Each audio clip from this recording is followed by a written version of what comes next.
Hi guys, it's March 19th. Now the reason why I'm telling you the date of recording this is because I'm going to distribute this video out a little bit more. And I want you to know the story. So, about 2 days ago I started strategising for the potential issues that's going to become with the COVID-19 virus, the coronavirus. So I started strategising. Yesterday I was also strategising, but come 5 o'clock every evening, Boris Johnson, the Prime Minister, has a conference and something changes. So the strategy and the plan changes. Getting fed up of doing that now. I've been working on it 2 days. You guys need to know what's going on. So I thought I would just do a video and preempt what's going to happen. So that's the reason for the video, is to let you know the strategy of how I'm going to handle the problems and issues that's going to be coming with the coronavirus. So first and foremost, the biggest issue is whether we go into lockdown or not. I think we are going into lockdown. I think the country will go into lockdown. And if we look at the evidence and the patterns and what happened in other countries that are on lockdown, we can kind of preempt what might happen. So the strategy for me going forward is to assume lockdown will happen. And if lockdown does happen, the way they do it in Italy is you can leave your home for short periods of time as long as you don't congregate in public areas or have social gatherings. With that, you still need what they call a certificate, we will probably call it a permit, to leave the home. So if you do get challenged by the authorities that are patrolling the streets, you can tell them you have a valid reason for leaving home. And some of the valid reasons are exercise. We all need daily exercise and fresh air. One of the other valid reasons is to go get food. Now everyone's panic buying, which is absolutely ridiculous. However, they are saying you can go to the supermarkets and shops to buy essential foods. And the supermarkets are open, but limited. In Italy, I believe they're letting 10 people in at a time into supermarkets or shops, and they're allowing people to queue up, but everyone's got to have a 2-metre distance from each other in that queue. Which is fantastic, because it means we can still get food if the lockdown goes on for longer than 14 days, 12 days, whatever it's going to be. We've already had the closure of schools, which is happening tomorrow or Friday, or if you're watching this video in the future, then on the 20th of March. So that is already a problem for a lot of people. So if we do follow what Italy says, what Italy or other countries are doing on lockdown, some people are allowed to leave for work. Now, I'm not 100% sure on what kind of people. I believe it is essential frontline staff that can go to work. However, my strategy here is, if we do go on to lockdown, I can leave my home by the back door, I can get into my car, I can drive to work, which is only down the road, I can get out that car and meter away from my door, I can unlock that door, get into the premises and lock that door again. By doing so, I don't come in touch with any public at all. I don't come into contact with anyone else at all as well. The workshop is on an industrial estate, so there's public not here anyway. The only downside to this is whether the landlords or the owners of this industrial estate do shut it down. There are security on, and barriers do go down at 7 o'clock at night. We can get access at any time we like, but during times of quarantine, maybe we can't. That's the only downside to that. So this is my strategy.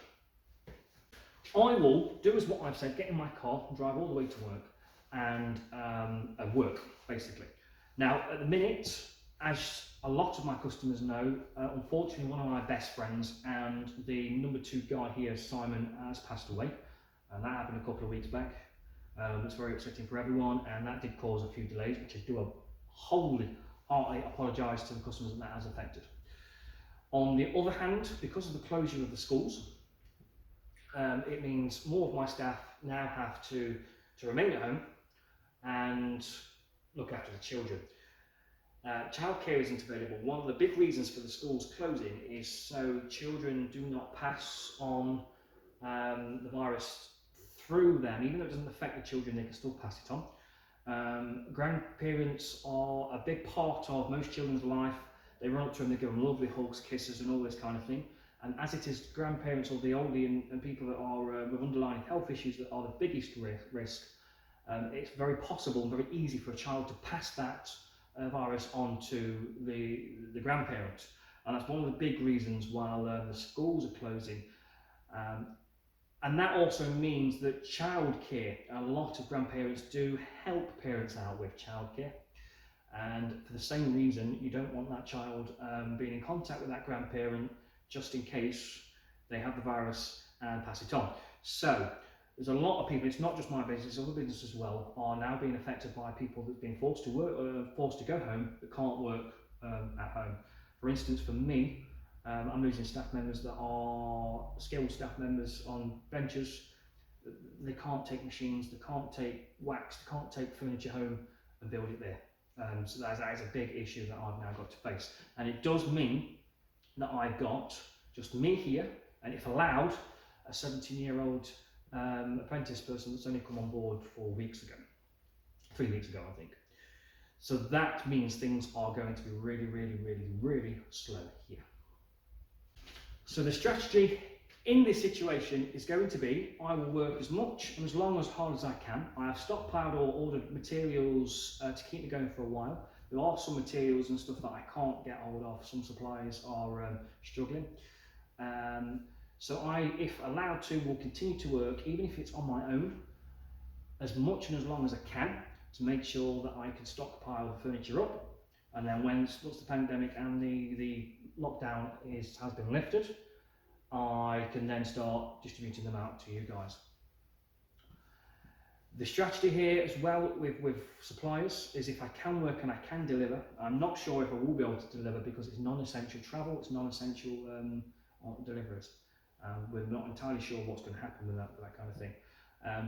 But if I can deliver it, not be often, because obviously I need to be in the workshop crafting and there's only me here, I more than likely will only be able to deliver say table sets that don't have chairs, or I will bring what furniture I have of yours without the chairs. Now the reason why I'm saying out of chairs is because that is one of the problems I am having currently with a supplier of chairs, is they are imported. It's the only piece of furniture I don't make here within this workshop that you can see. They are imported in, and there is a shortage on these chairs currently. I did stockpile these chairs a month or so ago, but I'm now down to something like 5 chairs of the most popular range. I've got none of the shaker chairs left, and I've only got a few chairs of the specialist chairs that for people that's particular ordered. So this does come with a problem, because you guys have ordered some of you guys may have ordered chairs as well. But what I'm saying is if it's just a table or the bench that I can make here, and I can get it to you, I can get it finished, I can get the paint, and I can get everything else that I need to do to complete it. I will complete it and I'll bring what I can. If I've got spare benches, if I've got spare chairs, there's only 1 or 2 spare chairs, but if I've got spare benches or pieces of furniture that I can borrow you guys, I absolutely will do, especially them ones that's ordered no benches and has only ordered chairs with their order. If it's bigger pieces of furniture, like sideboards, Welsh dressers, etc., beds, I suppose I suppose you guys are going to be at home anyway, so you can help me get those into the property if I'm allowed to bring them, etc. So yeah, to outline the strategy, then I will work as much and as hard and as fast as I can during this time, as much as I am allowed to legally, and get what I can to you guys ASAP. Now, it is a really, really hard time for you guys. It's a really hard time for small, medium enterprises as well. There's a lot of talk and a lot of rumours, especially on Facebook, that are saying that a lot of businesses, small, medium enterprises, will go under. Now, I don't want you guys to worry. I'm in good hands. The government have stepped in and they have put aside billions and billions of pounds to help loan or grant small, medium enterprises that are struggling due to the virus. And they are also setting up webinars and points of contact, special numbers for self-employed people, and they are generally trying to help us. The last budget relieved us of business rates, well, relieved most people of business rates anyway, which is fantastic. They are very much in support. Now, this support will come down the line for non-essential, non-frontline businesses like furniture. Furniture isn't essential, unfortunately. They are going to help out the medical sector, the industry sector, them kind of things more because that's needed, which is absolutely 100% understandable in these times. We need to protect those people that are at risk. We need to protect the people that could potentially be affected and essentially leave the world from us. So, in that sense, what I'm saying is please support local and small, medium enterprise business anyway. I'm not just talking on my behalf, I'm talking on behalf of every single small and medium enterprise that is in England. We are the backbone to the economic situation, sorry, not a situation, but the economics, if that's the right word, in England. And the government know that. That is why they're absolutely trying to help us out to get through this as a country. And that's what we need. We need to get through this as a country. So you are going to be disappointed, you are going to be stressed, you are going to be annoyed and angry, as are we. All medium business owners we are stressed. We've got the stresses of our family, the stresses of our loved ones, financial stresses and worries. And so have you guys. We are essentially human just like you. And that is the reason why I am pleading this little bit to say, look guys, please do continue to support us. If you've got the funds and means and you're able to work, etc., and you can still order from local businesses, then please do so. It really does help us out. Please understand that there are delays that are very much out of our control.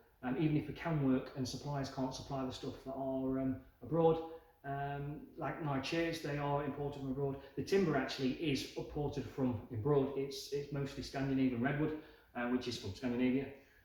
If we can't get that in the country, then there is issues on that side as well. However, every other business is in the same situation, and you guys are in the same situation as well. So I say, please do not take your frustrations out on small or medium business owners. Please don't ask for refunds, because that's just really not helping the situation at all on keeping the economy going in England, as well as small medium enterprises. In times like this, we need that cash to, just like you guys need the cash and wages to support your families. That's exactly why we need our cash to support not just our families, but the families of the people we employ. And I will be helping out my employees as much as I possibly can. That I can actually do. I will be doing that as well, guys. So please do, guys, take that at heart and keep that in mind when you are communicating with us. And if lockdown does happen and I'm not allowed to work, I'll be able to be at the computer, which I've not been able to do a lot recently, to talk to you guys and keep you updated and talk you through the situation, the strategies that I'm going to do going forward. I'm also going to listen to a lot of the strategies that the government are giving and all the information that the government is giving. I'm also part of an elite group of business owners in England. In the UK. There are members from Scotland as well. And we're all successful business owners. We're all very good minds and we're in good company. So as a group, we are strategizing. So there's 30 of us in the group. And if anybody out there that's got a business that are worried, are struggling, please contact me. I will absolutely help you guys out as well and advise as much as I possibly can to my knowledge. I can ask them questions as well if it's an issue or an issue that I'm not familiar with. Because that's exactly what we need now. We need this country to come together, hug each other, and get through the pandemic and the issues that we've got right now. It's a stressful time for everyone, and it's not nice. And you guys really, everyone needs to come together now. And so that's my strategy. Please take on board everything I've said. And please, like I say, don't take your stresses out on me or other business owners around the country. We're all in the same situation here. And at the end of the day, we are a business. We might have taken money from you. Yes, you might owe us money or whatever. You might be waiting for products and stuff, but you will get those products. When is what nobody knows right now, but you will get those products. Every order will be completed satisfactory to the standard that it needs to be, and at the quickest possible time.